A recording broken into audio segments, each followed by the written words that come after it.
Hello guys, welcome to MFC Creations. കഴിഞ്ഞ വീഡിയോയിൽ നമ്മൾ SQL കോമൺ ആയിട്ട് യൂസ് ചെയ്യുന്ന ഡിഫറെൻറ്റ് കൺസ്ട്രെയിൻസിനെ കുറിച്ച് ഡിസ്കസ് ചെയ്തു. ഓക്കെ, ഇനി നമുക്ക് നോക്കാനുള്ളത് അതെങ്ങനെയാണ് ആ ഓരോ കൺസ്ട്രെയിനും എങ്ങനെയാണ് അപ്ലൈ ചെയ്യുക എന്നുള്ളതാണ് ഇനി നമുക്ക് നോക്കാനുള്ളത്. ഞാൻ കഴിഞ്ഞ വീഡിയോയിൽ പറഞ്ഞിട്ടുണ്ടായിരുന്നു നമുക്കിത് രണ്ട് രീതിയിൽ അപ്ലൈ ചെയ്യാൻ പറ്റും.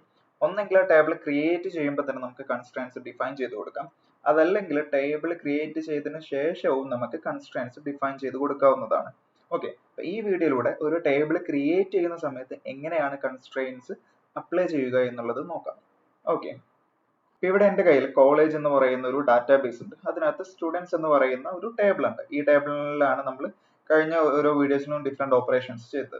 ഓക്കെ, ഇനി ഞാൻ ഇവിടെ ഒരു എംപ്ലോയീസ് എന്ന് പറയുന്ന വേറെ ഒരു ടേബിൾ ക്രിയേറ്റ് ചെയ്യാൻ പോവാണ് വിത്ത് കൺസ്ട്രെയിൻസ്. ഓക്കെ, അപ്പൊ അതെങ്ങനെയാണ് ചെയ്യുക എന്നുള്ളത് നോക്കാം. സോ നമുക്ക് ടേബിൾ ക്രിയേറ്റ് ചെയ്യാം. സോ അതിനായിട്ട് ക്രിയേറ്റ് ടേബിൾ, ടേബിൾ നെയിം ഞാനിവിടെ എംപ്ലോയീസ് എന്ന് കൊടുത്തു. ഓക്കെ, ഇനി ഇതിൽ ഞാൻ ആദ്യമായിട്ട് ആഡ് ചെയ്യുന്ന കീ ID ആണ്. അതായത് ഓരോ എംപ്ലോയിക്കും ഓരോ ID വേണം. അതാണ് ഞാൻ ഇവിടെ പ്രൈമറി കീ ആയിട്ട് സെറ്റ് ചെയ്യുന്നത്. സോ അതിന്റെ സിന്റാക്സ് ഞാൻ ID, ദെൻ അതിന്റെ ഡാറ്റ ടൈപ്പ് വരുന്നത് ഇൻറ്റിജർ ആണ്. ദെൻ ഇനി ഞാൻ ഇവിടെ പ്രൈമറി കീ എന്ന് പറയുന്ന കൺസ്ട്രെയിൻ അപ്ലൈ ചെയ്യണം. സോ അതിന് വേണ്ടി നമുക്ക് പ്രൈമറി കീ. ഓക്കെ, ഇപ്പൊ ഞാൻ ID എന്ന കോളത്തെ ഞാൻ പ്രൈമറി കീ ആയിട്ട് സെറ്റ് ചെയ്തു. നെക്സ്റ്റ് കോളം ഞാൻ നെയിം ആണ് ക്രിയേറ്റ് ചെയ്യുന്നത്. സോ നെയിം, അതിന്റെ ഡാറ്റ ടൈപ്പ് കൊടുക്കുന്നത് worker, length 100. Okay, then name എല്ലാ യൂസേഴ്സിനും നെയിം വേണം. അതൊരിക്കലും നൾ വരാൻ പാടില്ല. സോ ഞാനിവിടെ അപ്ലൈ ചെയ്യാൻ പോകുന്ന കൺസ്ട്രെയിൻ നോട്ട് നൾ എന്ന് പറയുന്ന കൺസ്ട്രെയിൻ ആണ് ഞാനിവിടെ അപ്ലൈ ചെയ്തത്. ഓക്കെ, ഇനി നെക്സ്റ്റ് ഫീൽഡ് ഇമെയിൽ ഫീൽഡ് ആണ്. സോ അതിന്റെ ഡാറ്റ ടൈപ്പ് സെയിം തന്നെയാണ്, വർക്കർ 100. ഓക്കെ, ദെൻ ഇമെയിൽ ഫീൽഡും ഒരിക്കലും നൾ വരാൻ പാടില്ല. അതുപോലെ തന്നെ ഇമെയിൽ എപ്പോഴും യുണീക്ക് ആയിരിക്കണം. രണ്ട് എംപ്ലോയീസിന് ഒരിക്കലും സെയിം ഇമെയിൽ ID വരാൻ പാടില്ല. സോ ഞാനിവിടെ യുണീക്ക് കൺസ്ട്രെയിനും അതുപോലെ നോട്ട് നൾ കൺസ്ട്രെയിനും അപ്ലൈ ചെയ്തു. ഓക്കെ, അടുത്ത കോളം ജെൻഡർ ആണ്. സോ ജെൻഡർ, ദെൻ അതിന്റെ ഡാറ്റ ടൈപ്പ് വരുന്നത് വർക്കർ തന്നെയാണ്. Then character limit 10. ഞാനിവിടെ ഈ കോളത്തിലോട്ട് അലോ ചെയ്യുന്ന വാല്യൂസ് മെയിൽ ഓർ ഫീമെയിൽ, ഈ രണ്ട് വാല്യൂകളിൽ ഏതെങ്കിലും ഒന്ന് മാത്രമേ ഞാൻ ഈ കോളത്തിലോട്ട് അലോ ചെയ്യുന്നുള്ളൂ.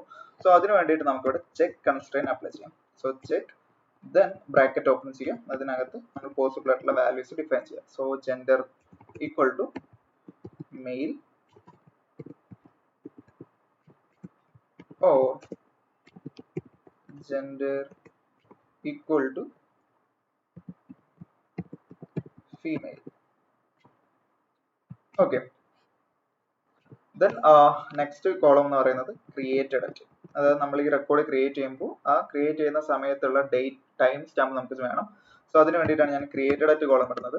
സോ ഈ ക്രിയേറ്റഡ് അറ്റ് കോളത്തിലോട്ട് ഡാറ്റ ഒന്നും കൊടുത്തില്ലെങ്കിൽ ഡിഫോൾട്ട് ആയിട്ട് കറന്റ് ടൈം സ്റ്റാമ്പ് സ്റ്റോർ ചെയ്യണം. സോ അതിനായിട്ട് നമുക്കിവിടെ ഡിഫോൾട്ട് കൺസ്ട്രെയിൻ യൂസ് ചെയ്യാം. സോ ഇതിന്റെ ഡാറ്റ ടൈപ്പ് വരുന്നത് ഡേറ്റ് ആണ്.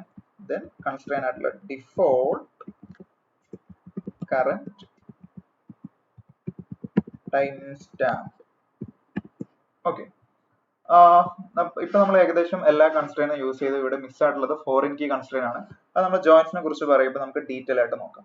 ഓക്കെ, ഇനി നമുക്ക് ഈ ടേബിൾ ക്രിയേറ്റ് ചെയ്യാം. സോ അതിനായിട്ട് എൻ്റർ അടിച്ചു. ഓക്കെ, ഇപ്പൊ നമ്മൾ ടേബിൾ ക്രിയേറ്റ് ആയിട്ടുണ്ട്. Create table. ഓക്കെ, ഞാൻ ടേബിൾ ലിസ്റ്റ് ചെയ്ത് /d. അപ്പൊ നമ്മള് അതായത് കോളേജ് എന്ന് പറയുന്ന ഡാറ്റാബേസിലെ രണ്ട് ടേബിൾസ് നമുക്കിവിടെ കാണാൻ പറ്റും. എംപ്ലോയീസ് ടേബിളും ഉണ്ട്, അതുപോലെ നമ്മൾ ആദ്യം ക്രിയേറ്റ് ചെയ്തിട്ടുള്ള സ്റ്റുഡൻസ് ടേബിളും ഇവിടെ ഉണ്ട്. നമുക്ക് ഡീറ്റെയിൽ ആയിട്ട് ഈ എംപ്ലോയീസ് ടേബിളിനെ കുറിച്ച് അറിയണമെങ്കിൽ എംപ്ലോയീസ്. ഓക്കെ, ഇവിടെ നമുക്ക് നമ്മുടെ ടേബിളിലുള്ള ഓരോ കോളത്തിനെയും ഡീറ്റെയിൽ ആയിട്ട് നമുക്ക് ഇവിടെ കാണാൻ പറ്റും. അതായത് ഓരോ കോളത്തിന്റെയും ടൈപ്പ്, അതുപോലെ തന്നെ അതിൽ അപ്ലൈ ചെയ്തിട്ടുള്ള കൺസ്ട്രെയിൻസും നമുക്ക് ഇവിടെ ഡീറ്റെയിൽ ആയിട്ട് ഇവിടെ കാണാൻ പറ്റും. ഓക്കെ, നമ്മളിവിടെ പ്രൈമറി കീ ആയിട്ട് ID ആണ് വെച്ചിട്ടുള്ളത്. സോ അത് നമുക്കിവിടെ കാണാം. അതുപോലെ യൂണീക്ക് കൺസ്ട്രെയിൻ നമ്മൾ ഇമെയിലിന് അപ്ലൈ ചെയ്തിട്ടുണ്ട്. അതുപോലെ നമ്മൾ ജെൻഡറിൽ നമ്മൾ ചെക്ക് കൺസ്ട്രെയിൻ അപ്ലൈ ചെയ്തിട്ടുണ്ട്. ഇതുപോലെ നമ്മൾ ഡീറ്റെയിൽ ആയിട്ട് ആ ഒരു ടേബിളിന്റെ വ്യൂ നമുക്ക് ഇവിടെ കാണാൻ പറ്റുന്നുണ്ട്. ഇപ്പോൾ ഓക്കെ, ഇനി ഇതിലോട്ട് നമുക്ക് വാല്യൂസ് ഇൻസേർട്ട് ചെയ്ത് നോക്കാം. സോ അതിനായിട്ട് insert into employees, then ID, name, email, then gender. Okay, ഞാൻ ക്രിയേറ്റഡ് ആയിട്ട് ഇവിടെ ഇൻസേർട്ട് ചെയ്യുന്നത് കാരണം ഡിഫോൾട്ട് ആയിട്ട് കറന്റ് ടൈം എടുത്തു. then values and ID 1 കൊടുത്തു. name John, then email john@gmail.com. okay, then gender ഞാൻ മെയിൽ എന്ന് കൊടുത്തു. ഓക്കെ, ഞാൻ ഈ വാല്യൂ ഇൻസേർട്ട് ചെയ്യാം. ഇപ്പം നമ്മുടെ ആ വാല്യൂ ഇൻസേർട്ട് ചെയ്തിട്ടുണ്ട്. ഇതാണ് select star from employees. Okay, അപ്പോൾ ആ ഒരു റെക്കോർഡ് ഇവിടെ ഇൻസേർട്ട് ചെയ്തിട്ടുണ്ട്.